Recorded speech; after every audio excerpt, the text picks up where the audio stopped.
Product में convert हुआ, ठीक है, रिएक्टेंट मॉलिक्यूल्स प्रोडक्ट में कन्वर्ट हुआ, वाई एक्सिस पे एनर्जी है, सही। इट मींस के रिएक्टेंट की अपनी एक एनर्जी होती है, रिएक्टेंट के मॉलिक्यूल्स की अपनी एक एनर्जी होती है। प्रोडक्ट में कन्वर्ट होने के लिए उसको एक पीक ऑफ एनर्जी अचीव करना है। रिएक्टेंट यूं नहीं ट्रेवल कर सकता, ऐसा नहीं कि रिएक्टेंट से प्रोडक्ट यूं चले जाए कि जहन में आएगा सर ये यूं क्यों नहीं जा रहा, ये यूं नहीं जा सकता। क्यों?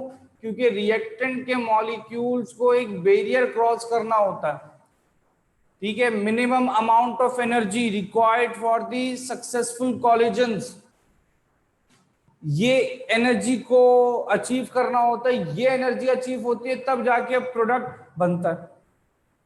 आप लोग बेटा जानते हैं कि रिएक्टेंट के मॉलिक्यूल्स प्रोडक्ट में कन्वर्ट होने के लिए, रिएक्टेंट के मॉलिक्यूल्स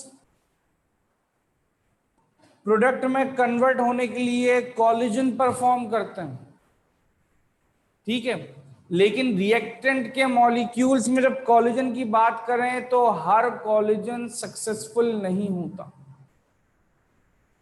हर कॉलिजन सक्सेसफुल नहीं होता। यानी कि ऐसा नहीं है कि हर कॉलिजन के नतीजे में रिएक्टेंट के मॉलिक्यूल्स प्रोडक्ट में कन्वर्ट हो जाएंगे।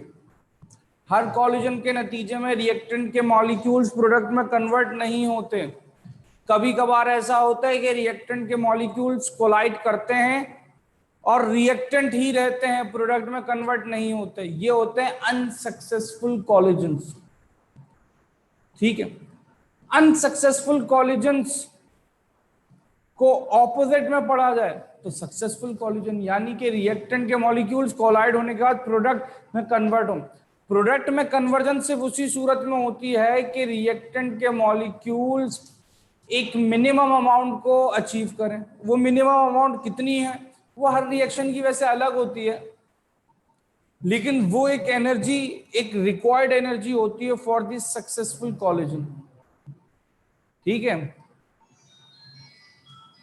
हमारे पास रिएक्टेंट के मॉलिक्यूल्स की अपनी भी एक एनर्जी है, देखिए जीरो पे तो नहीं है ना कहीं इसकी एनर्जी मौजूद।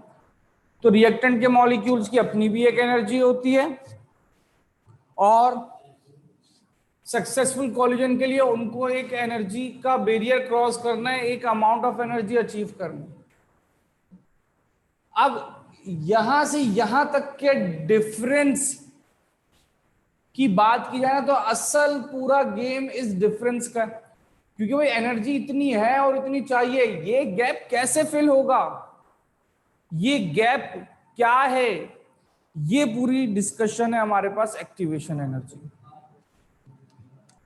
जो एनर्जी रिएक्टेंट मॉलिक्यूल्स की मौजूद होती है पहले से नॉर्मल कंडीशन पे, उसे कहा जाता है इंटरनल एनर्जी। जो एनर्जी रिक्वायर्ड होती है फॉर सक्सेसफुल कॉलिजन वो होती है थ्रेशोल्ड एनर्जी,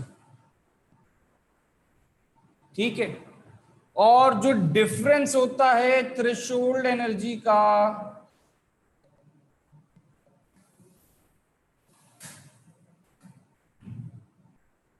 जो डिफरेंस होता है थ्रेशोल्ड और इंटरनल एनर्जी का, वो होता है एक्टिवेशन एनर्जी। एक्टिवेशन एनर्जी को ई ए से ऐसे रिप्रेजेंट,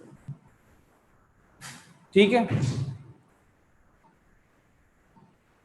पहले एक एक करके इनकी डेफिनेशंस पढ़ते हैं, फिर इनकी कंडीशंस पढ़ेंगे।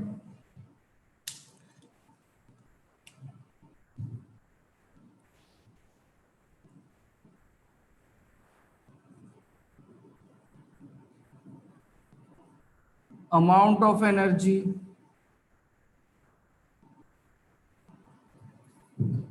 present in our reactant molecule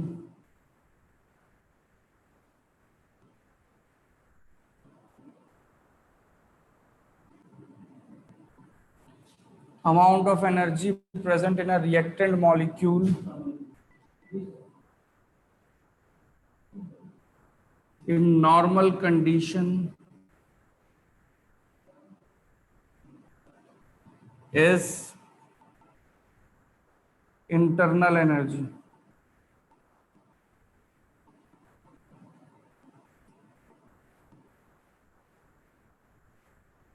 ठीक, ये हो गई हमारे पास इंटरनल एनर्जी की amount of energy present in a reactant molecule in a normal condition, या फिर ऐसे कह सकते हैं कि amount of energy present in a reactant molecule before the start of a reaction. सही। इसी तरीके से थ्रेशोल्ड एनर्जी, थ्रेशोल्ड एनर्जी के लिए लफ्ज इस्तेमाल करते हैं minimum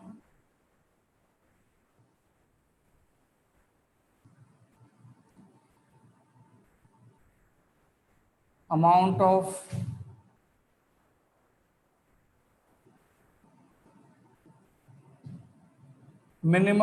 of energy to perform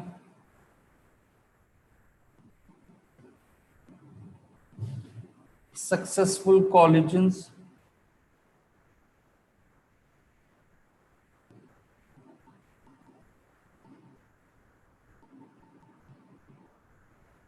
between reactant molecules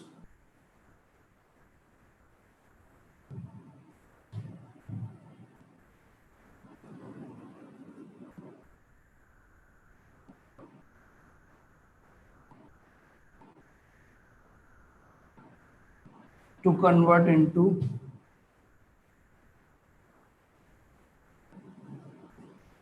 ठीक है, ये हमारे पास क्या हो जाती है, ये है हमारे पास threshold energy.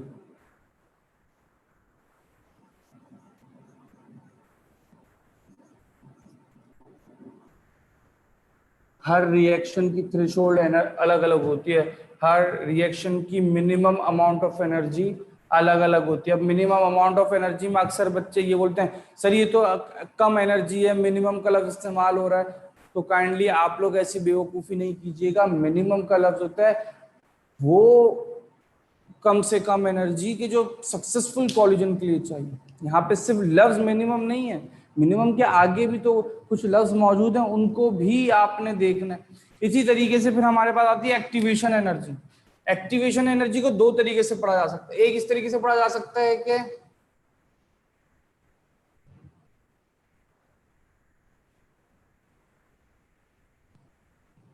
Amount of energy in addition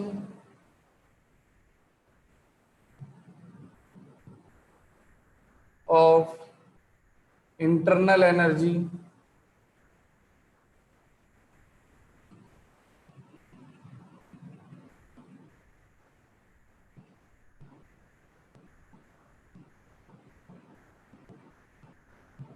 to achieve the threshold energy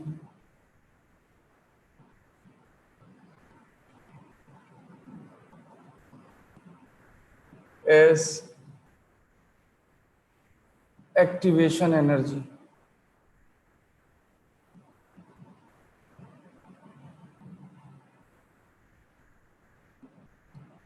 या फिर जो दूसरी डेफिनेशन बनती है हमारी सिलेबस में वो ये बनती है कि डिफरेंस ऑफ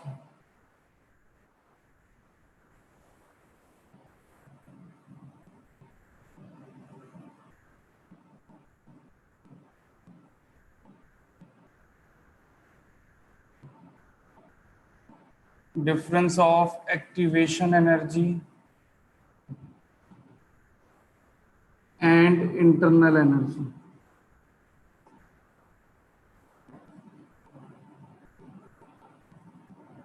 ठीक है, तो हमारे पास एक्टिवेशन एनर्जी का फॉर्मूला क्या बनता है फिर कि activation energy is equal to threshold energy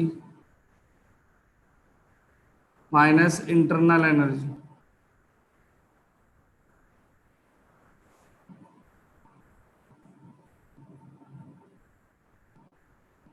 ठीक है, और इस मैथमेटिकल एक्सप्रेशन पे सिंध बोर्ड की किताब में एक वर्क एग्जाम्पल मौजूद है वो वर्क एग्जाम्पल एनटीएस में 2 बार आ चुकी है, यानी कि एक्टिवेशन एनर्जी का जिक्र जब भी पेपर में न्यूमेरिकल की सूरत में हो तो वो इस एक्सप्रेशन के तहत होगा, और इस एक्सप्रेशन के तहत एक ही न्यूमेरिकल बन सकता था जो वर्क एग्जाम्पल में मौजूद है।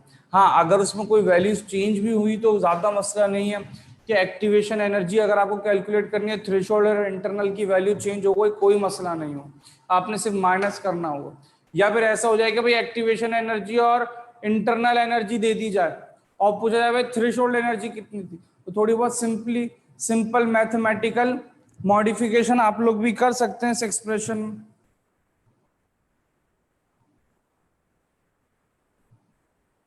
ठीक है, डिफरेंस ऑफ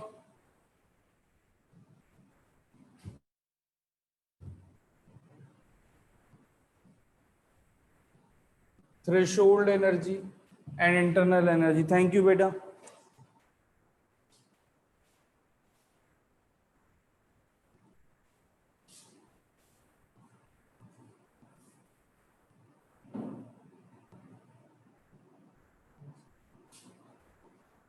बेटा अभी तक सिर्फ यही डिस्कशन हुआ है, इससे पहले हम अपने चैप्टर की काउंटिंग कर रहे थे कि चैप्टर्स कितने बचे हैं, कि ये डिस्कस होने वाले चैप्टर्स में से ये मेरा लास्ट चैप्टर है। इसके बाद जो चैप्टर 4 जिन बच्चों का बाकी है वो चैप्टर 4 मैंने पढ़ाना।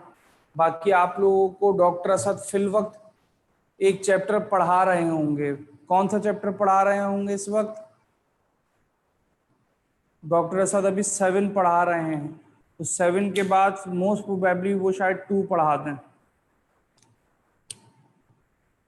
ठीक है, अगर वो 2 पढ़ा देंगे तो फिर आप लोगों का सिलेबस जो है उतनी तेजी के साथ आगे बढ़ जाएगा।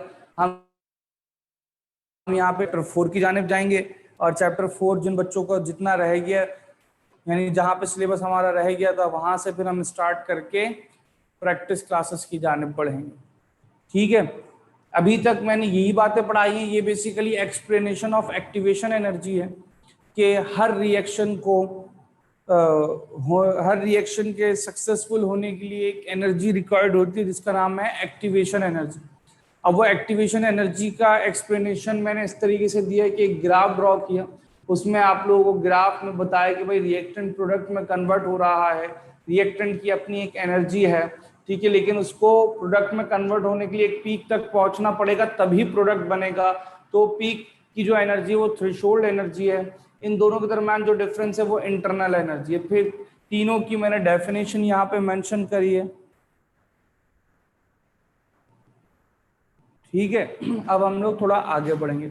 अच्छा, एक बच्चे ने पूछा कि सर जिन बच्चों का चैप्टर 4 कंप्लीट है वो लोग फिर इस चैप्टर के बाद क्या करेंगे? तो बेटा आप लोग अगर रिवीजन के तौर पर, मैं ये नहीं बोला मैं रिवीजन करवा रहा हूं, रिवीजन के तौर पर आप लोग उन क्लासेस में बैठना चाहें उस दिन तो आप लोग बिल्कुल बैठ सकते हैं, और अगर आप लोग नहीं बैठना चाहें तो आप लोग बिल्कुल क्लास लीव कर सकते हैं।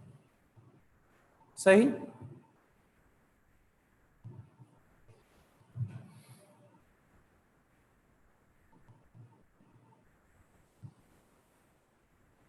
अच्छा, अब देखें, हम जब इस एक्टिवेशन एनर्जी वाली सारी कहानी को डिस्कस करते हैं तो हम ये ऑब्जर्व करते हैं कि भाई एक रिएक्शन है जिसमें रिएक्टेंट के मॉलिक्यूल्स की एनर्जी कम है, प्रोडक्ट के मॉलिक्यूल्स की एनर्जी ज्यादा है।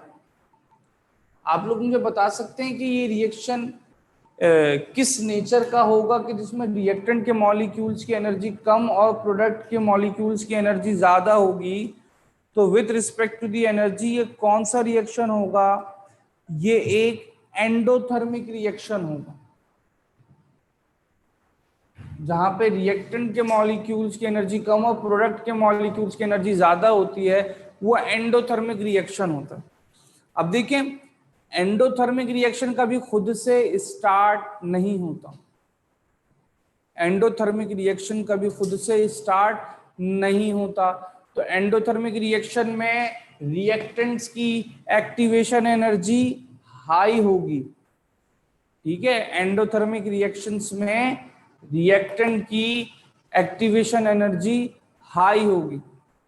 और इसी तरीके से अगर मैं एक्सोथर्मिक रिएक्शन की बात करूं बच्चों गौर से सुनिएगा, अगर मैं एक्सोथर्मिक रिएक्शन की बात करूं कि जिसमें रिएक्टेंट खुद ही प्रोडक्ट में कन्वर्ट हो जाता है, तो वहां पे रिएक्टेंट्स की एक्टिवेशन एनर्जी क्या होगी, जरा आप लोग मुझे बताइए।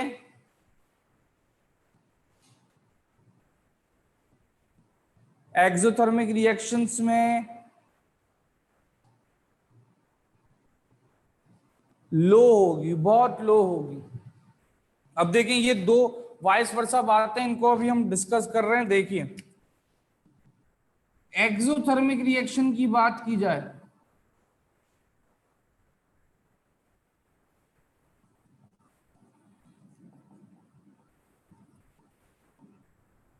एक्सोथर्मिक रिएक्शन देखें खुद स्टार्ट होता है। एक्सोथर्मिक रिएक्शन खुद स्टार्ट होता है, यानी कि रिएक्टेंट के मॉलिक्यूल्स की पोटेंशियल एनर्जी ज्यादा होती है। इसको पोटेंशियल एनर्जी के तौर पर पढ़ता हूं। ये जो टर्मिनोलॉजी और ये जो सेंटेंसेस बता रहा हूं, ये आपने अपने पास लिखने हैं, याद रखने हैं, इनके एमसीक्यूज बनते हैं कि भाई इन exothermic reaction potential energy of reactant is greater than potential energy of product।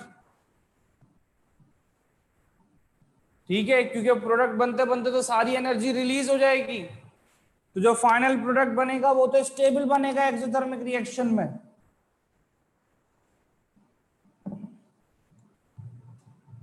इसी तरीके से एंडोथर्मिक रिएक्शंस की को देखें,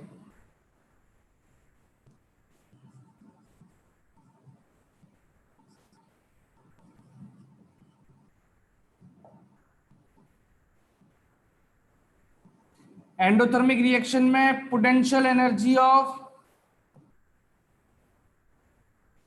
प्रोडक्ट ज्यादा होगी, क्योंकि रिएक्शन खुद स्टार्ट नहीं होता, आप एनर्जी देते हैं तो रिएक्शन स्टार्ट होता है।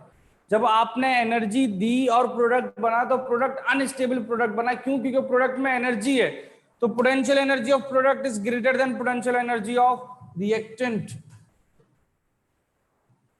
ठीक है, अब इन्हीं बातों को बेटा एक रिवर्सिबल रिएक्शन में पढ़ें कि हमारे पास ए कन्वर्ट हो रहा है बी में, और फॉर एग्जांपल ये है एंडोथर्मिक रिएक्शन। एंडोथर्मिक रिएक्शन का क्या मतलब है? फॉरवर्ड रिएक्शन को हीट देनी पड़ेगी, तो हम ये कहेंगे कि activation energy for forward reaction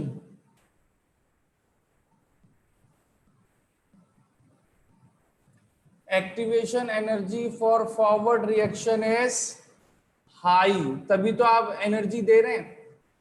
अब देखें, रिवर्सिबल रिएक्शन कंसीडर किया, इसलिए फॉरवर्ड और बैकवर्ड रिएक्शन का लफ्ज इस्तेमाल करेंगे। अब इसी रिएक्शन को अगर बैकवर्ड देखें तो आप लोग मुझे बताइएगा, अगर एक रिवर्सिबल रिएक्शन फॉरवर्ड डायरेक्शन में एंडोथर्मिक है, अगर एक रिवर्सिबल रिएक्शन फॉरवर्ड डायरेक्शन में एंडोथर्मिक है, तो बैकवर्ड डायरेक्शन में क्या होगा?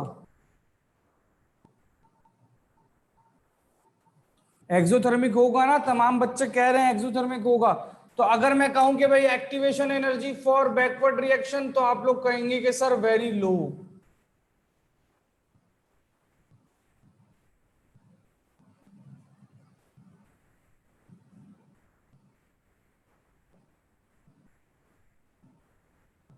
ठीक है, इसी तरीके से अगर मैं एक रिएक्शन लिखूं कि भाई एक्स कन्वर्टिंग इनटू वाई और रिएक्शन इज एक्सोथर्मिक, तो फॉरवर्ड रिएक्शन की एक्टिवेशन एनर्जी क्या होगी?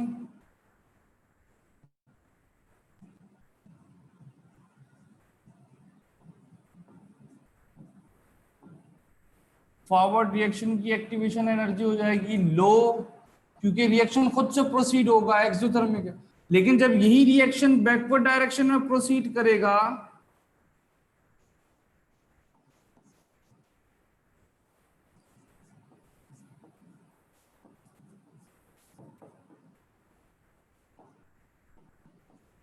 तो एक्टिवेशन एनर्जी हाई हो जाएगी, क्योंकि बैकवर्ड रिएक्शन में ये एंडोथर्मिक रिएक्शन बन जाएगा। ठीक है भाई,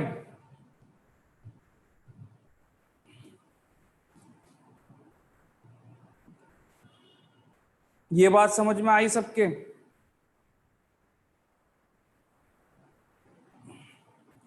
किसी को कोई कंफ्यूजन है यहाँ पे तो पूछ लें भाई जल्दी से, क्योंकि यहाँ पे एक्टिवेशन एनर्जी का टॉपिक खत्म हुआ, अब मैं फैक्टर्स का टॉपिक स्टार्ट करूंगा।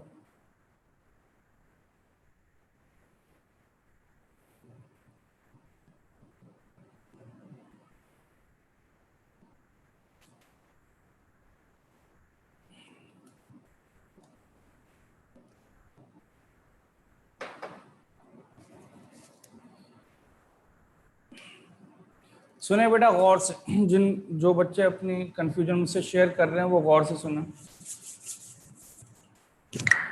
पोटेंशियल एनर्जी को आप इंटरनल एनर्जी बिल्कुल कह सकते हैं। Potential energy is internal energy of the reacting molecule.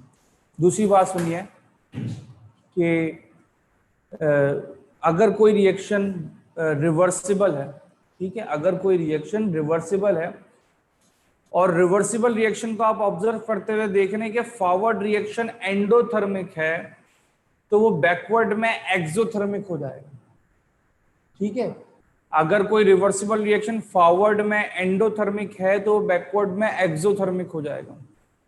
सही है, और अगर कोई रिवर्सिबल रिएक्शन फॉरवर्ड में एक्सोथर्मिक है तो वो बैकवर्ड में क्या हो जाएगा? एंडोथर्मिक हो जाएगा। ठीक है, इसी तरीके से activation energy forward reaction, activation energy endothermic की ज्यादा होती है, एक्सोथर्मिक की कम होती है। यही होता है ना कि भाई एक्टिवेशन एनर्जी का क्या मतलब है कि energy, the difference of energy between. अब एंडोथर्मिक में आपको बहुत ज्यादा एनर्जी प्रोवाइड करनी पड़ती है तभी रिएक्शन होता है, लेकिन एक्सोथर्मिक में आपको एनर्जी प्रोवाइड नहीं करनी पड़ती, वो एनवायरनमेंट से ही थोड़ी बहुत एनर्जी एब्जॉर्ब करके रिएक्शन स्टार्ट कर लेता, हमें एनर्जी बकायदा नहीं देनी पड़ती। तो यानी कि एंडोथर्मिक रिएक्शन की एक्टिवेशन एनर्जी हाई है और एक्सोथर्मिक रिएक्शन की एक्टिवेशन एनर्जी लो है। सही। बाकी की और क्या बात आप लोगों ने पूछी थी? प्रोडक्ट स्टेबल का क्या बताया आपने? तो बेटा प्रोडक्ट स्टेबल का मैंने ये बताया कि आप लोगों को मैं चैप्टर 5 शायद मैंने ही पढ़ाया था, तो हम लोगों ने वहां पे एक बात पढ़ी थी कि भाई रिएक्शन अगर एंडोथर्मिक होता है तो हीट एब्जॉर्ब करके रिएक्शन प्रोसीड करता है, यानी कि वो सारी हीट जो एब्जॉर्ब हुई वो कहां पे हुई? वो तो प्रोडक्ट में हुई, तो प्रोडक्ट अनस्टेबल होता। इसी तरीके से अगर कोई एक्सोथर्मिक रिएक्शन है तो वो हीट रिलीज करके प्रोडक्ट बनता है, तो वो हीट जो रिलीज हो गई तो रिएक्टेंट के तमाम मॉलिक्यूल्स की एनर्जी रिलीज हो जाती है, जो प्रोडक्ट बनता है वो स्टेबल बनता है। तो मैं ये कह रहा था कि एक्सोथर्मिक और एंडोथर्मिक में जब पोटेंशियल एनर्जी की बात हो रही थी, मैंने कहा था भाई एक्सोथर्मिक में पोटेंशियल एनर्जी ऑफ रिएक्टेंट ज्यादा है as compare to potential energy of product, क्योंकि पोटेंशियल एनर्जी ऑफ प्रोडक्ट की जब बात करेंगे तो प्रोडक्ट तो बनते बनते स्टेबल हो गया, प्रोडक्ट में तो स्टेबिलिटी आ गई, तो वहां पे तो एनर्जी एग्जिस्ट ही नहीं करेगी, इसलिए रिएक्टेंट की पोटेंशियल एनर्जी ज्यादा है एज कंपेयर टू प्रोडक्ट। और अगर एंडोथर्मिक रिएक्शन की बात करें तो एनर्जी देने से ये रिएक्शन होता है, तो वो एनर्जी एब्जॉर्ब होने के बाद अनस्टेबिलिटी होती है। सर प्लीज ये क्लियर कर रहे हैं, एंडो का ऑर्डर 0 होगा? बेटा ऐसा कुछ नहीं है, एंडो एक्सो पे ऑर्डर 0 नहीं होता। 0 ऑर्डर रिएक्शन सिर्फ वो होते हैं जो फोटोकेमिकल रिएक्शन है, हीट फोटोकेमिकल रिएक्शन नहीं है। ठीक है, एंडोथर्मिक पे ये सब आप इस तरीके से मैच नहीं कर सकते, क्योंकि एक ये हीट पे डिपेंडेंट। हाँ सनलाइट से भी हीट आती है, लेकिन सनलाइट से एक स्पेसिफिक अमाउंट ऑफ वेवलेंथ आ रही होती है। ठीक है बेटा, आगे बढ़ते हैं, factors affecting the rate of reaction discuss करते हैं।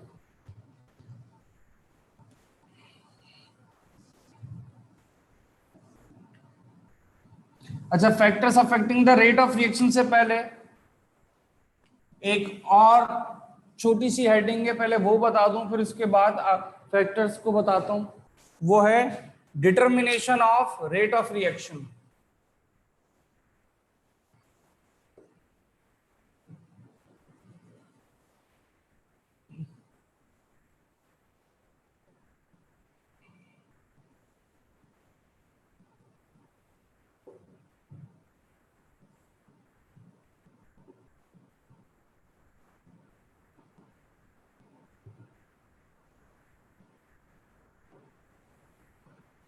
Determination of rate of reaction.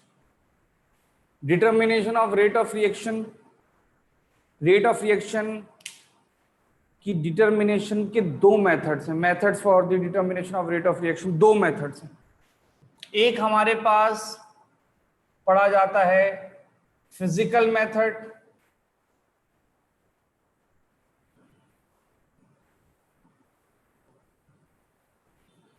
और एक हमारे पास पढ़ा जाता है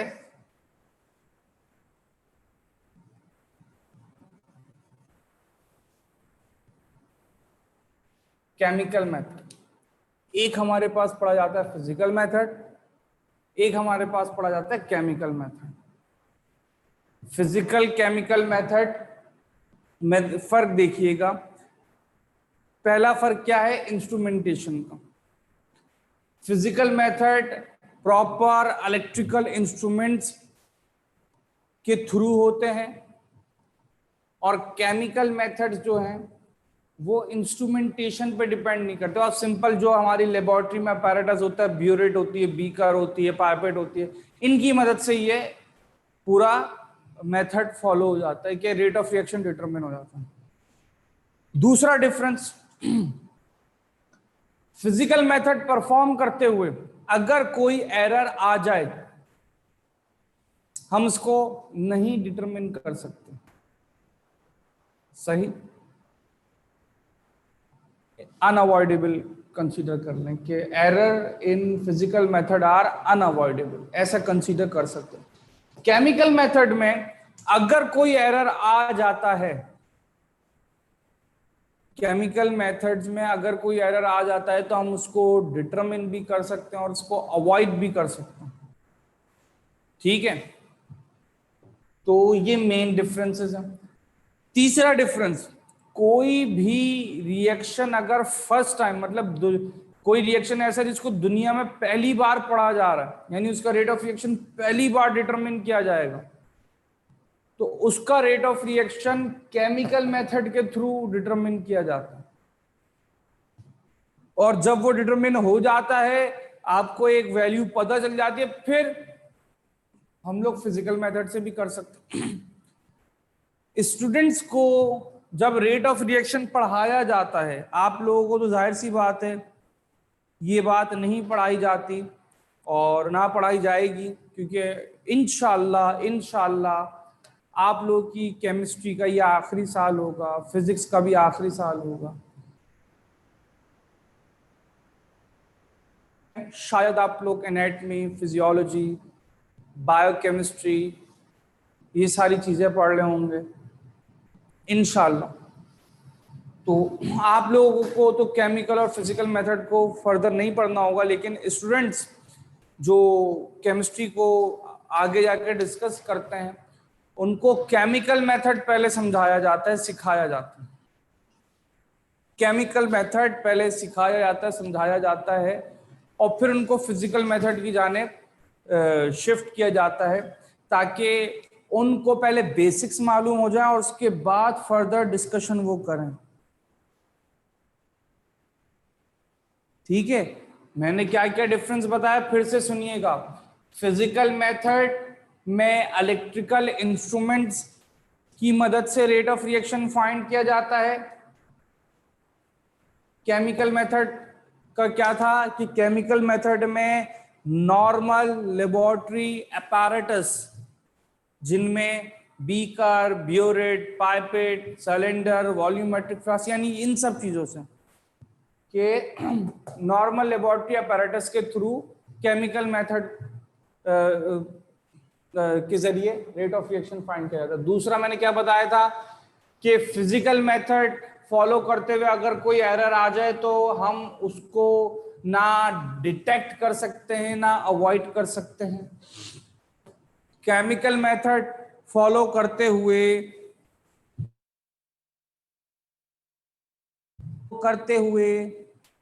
अगर कोई एरर आ जाए तो हम उसको डिटेक्ट भी कर सकते हैं और उसको अवॉइड भी कर सकते हैं, क्योंकि हमारे पास एक तो सैंपल्स बहुत सारे होते हैं, यानी कि हम ऐसा नहीं है कि एक ही बार होता है रिएक्शन। फिजिकल मेथड में क्या है, मिसाल के तौर पे ये इलेक्ट्रोड है पीएच मीटर का, हमने इसको एक बीकर में डिप किया, उसमें आने वाले चेंज को सारे नोट करते गए रेट ऑफ रिएक्शन निकाल लें।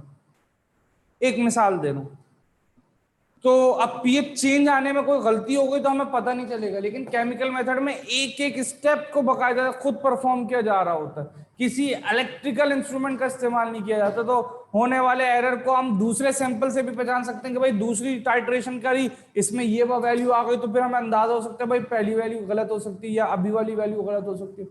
तीसरा रिएक्शन करके फिर हमें आइडिया हो जाता है, क्योंकि केमिकल मेथड में जो रैप्स हम बनाते हैं वो अबाउट 10 से 15 तो कम से कम होता है।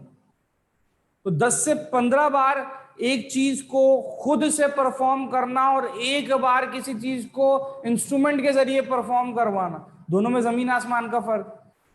किसी न्यूली डिस्कवर्ड रिएक्शन का रेट फिजिकल में केमिकल मेथड के थ्रू फाइंड किया जाता है, और स्टूडेंट्स को भी पहले केमिकल मेथड के through rate of reaction find करना सिखाया जाता है, फिर फिजिकल मेथड की जानिब शिफ्ट किया जाता है। फिजिकल मेथड को देखा जाए, फिजिकल मेथड में हमारे पास टोटल 6 तरीके कार हैं। फिजिकल मेथड टोटल 6 हैं जिनके जरिए रेट ऑफ रिएक्शन फाइंड किया जाता है, और 6 के नाम आपको याद करने हैं और उनमें होने वाला चेंज याद करना है, क्योंकि एनटीएस में 2 बार फिजिकल मेथड का सवाल आ चुका है। बहुत सिंपल सवाल था, सवाल क्या था वो भी बताऊंगा अभी।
ठीक है, टोटल 6 होते हैं, लेकिन हमारी किताब सिंध बोर्ड की किताब में एक मसला है। वो मसला ये है कि हमारी किताब में नाम जो फिजिकल मेथड जहाँ पे लिखा हुआ है ना, वहाँ पे कैलोरी मीटर लिखा हुआ है, यानी कैलोरीमीट्री लिखा हुआ है, लेकिन उसकी ऑब्जर्वेशन में कैलोरीमीट्री की ऑब्जर्वेशन, तो मैंने कैलोरीमीट्री भी ऐड कर दी यहाँ पे, ताकि दोनों ही बातें डिस्कस करने को हो जाए। फिजिकल क्लासेस होती हैं तो ये बातें किताब के अंदर चेंज करवा दी जाती हैं, लेकिन अभी आप लोगों की उस तरीके से इंटरेक्शन नहीं हो रही आप लोगों के साथ, इसलिए तमाम बातें बोर्ड पे लिखता जा रहा हूँ। पीएच मीट्री में हम लोग ऑब्जर्व करते हैं चेंज इन पीएच,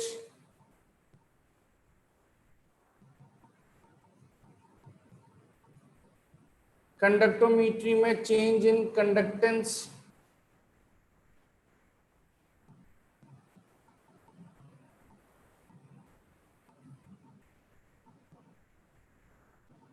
कैलोरीमेट्री में change in heat intensity,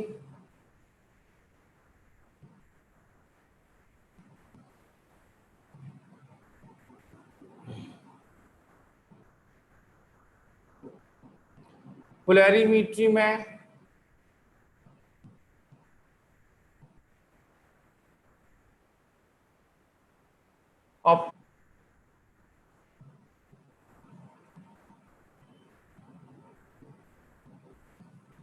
of plane polarized light,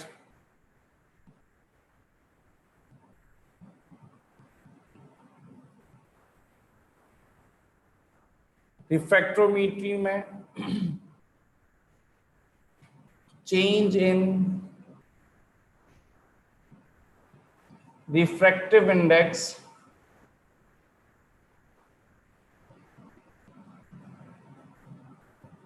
spectrometry में ऑब्जर्व किया जाता है एब्जॉर्बेंस,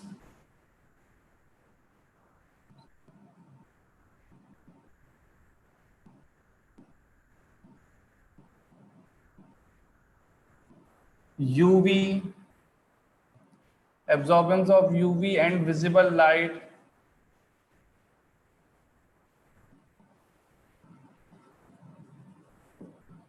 कलरीमेट्री में चेंज इन कलर इंटेंसिटी।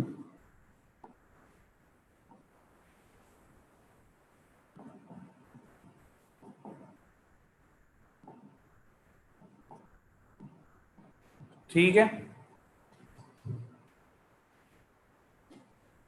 ये फिजिकल मेथड है। पास्ट एनटीएस में एक सवाल आया कि भाई हमारे पास एक रिएक्शन हो रहा है, एक सॉल्यूशन जो है दूसरे सॉल्यूशन के साथ मैच कर रिएक्ट कर रहा है, लेकिन रिएक्शन करने के बाद रिएक्शन करने के दौरान ना पीएच की वैल्यू में चेंज आ रहा है, ना कंडक्टेंस की वैल्यू में चेंज आ रहा है, ना वो प्लेन पोलराइज्ड लाइट को रोटेट करवा सकता है। हाँ, वो एब्जॉर्ब जरूर कर सकता है यूवी और विजिबल लाइट को। तो बताइए उसका रेट ऑफ रिएक्शन किस मेथड के जरिए फाइंड किया जाएगा। ये सवाल एनटीएस में इंटीरियर सिंध में आ चुका है। सवाल क्या था कि भाई दो सॉल्यूशंस को आपस में मिलाने के नतीजे में जब रिएक्शन हुआ तो रिएक्शन के दौरान ना पीएच में चेंज आया, ना कंडक्टेंस में चेंज आया, ना उस सॉल्यूशन में ये एबिलिटी थी कि वो प्लेन पोलराइज्ड लाइट को रोटेट करवा सके। हाँ, लेकिन वो यूवी और विजिबल लाइट को एब्जॉर्ब जरूर कर सकते हैं। तो बताइए उसका रेट ऑफ रिएक्शन कैसे फाइंड किया जाएगा। तो उसका रेट ऑफ रिएक्शन फाइंड किया जाएगा बाय स्पेक्ट्रोमीट्री। स्पेक्ट्रोमीट्री तो केमिकल मेथड में सिंपल टाइट्रेशन होती है। Chemical method is followed by titration.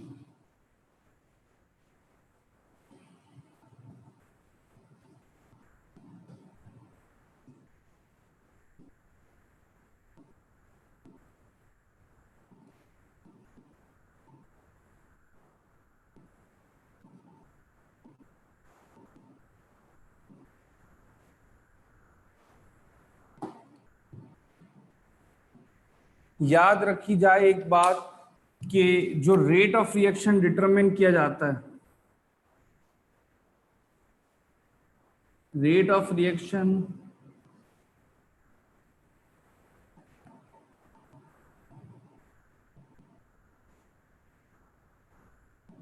can be determined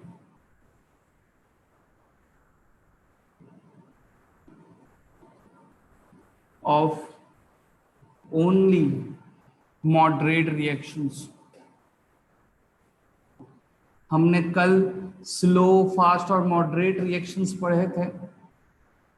तो रेट ऑफ रिएक्शन सिर्फ और सिर्फ मॉडरेट रिएक्शन का फाइंड किया जा सकता है, और कुछ एक्सेप्शनल, कुछ कंडीशनल केसेस पर, यानी कि कुछ कंडीशंस हम लगा दें तो फास्ट रिएक्शन का भी फाइंड किया जा सकता है।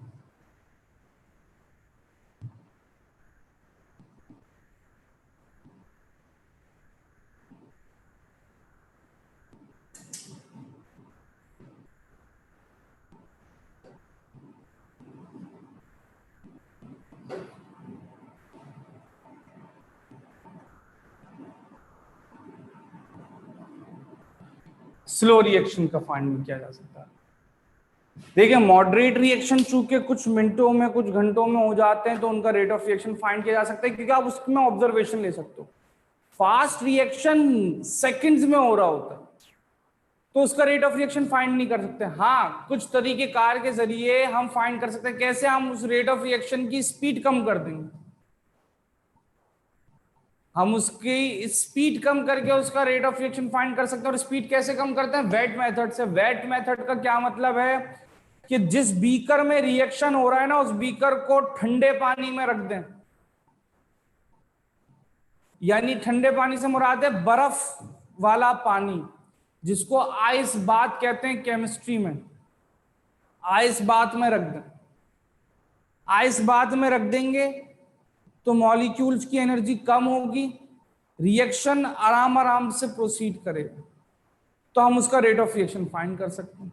लेकिन स्लो रिएक्शन का रेट ऑफ रिएक्शन फाइंड ही नहीं किया जा सकता, क्योंकि स्लो रिएक्शन जो है सालों में होता है, तो इतने अरसे तक ऑब्जर्वेशन हम नहीं रख सकते, इसलिए रेट ऑफ रिएक्शन फाइंड नहीं किया जा सकता। ठीक है भाई।